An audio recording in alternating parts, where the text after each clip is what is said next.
पूर्ण साथीहरूमा न्यानो अभिवादन।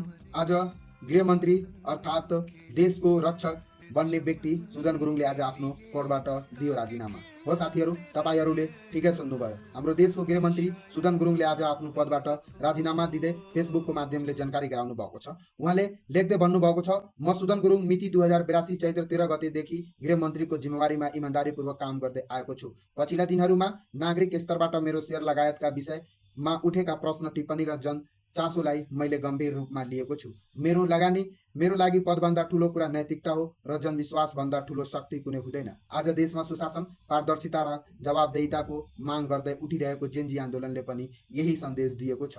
सार्वजनिक जीवन स्वच्छ हुनुपर्छ, नेतृत्व उत्तरदायी हुनुपर्छ। मेरो 46 जना भाइ बहिनीहरूको रगत र बलिदानको आडमा बनेको सरकारलाई कसैले प्रश्न गर्छ भने त्यसको जवाफ नैतिकता हो। त्यसैले मसँग सम्बन्धित विषयमा निष्पक्ष छानबिन होस् र पदमा रहँदा कन्फ्लिक्ट अफ इन्ट्रेस्ट नदेखियोस् र त्यसमा कुनै असर नपरोस् भन्ने उद्देश्यले मैले आजैका दिनदेखि लागू हुने गरी गृहमन्त्री पदबाट राजीनामा दिएको छु।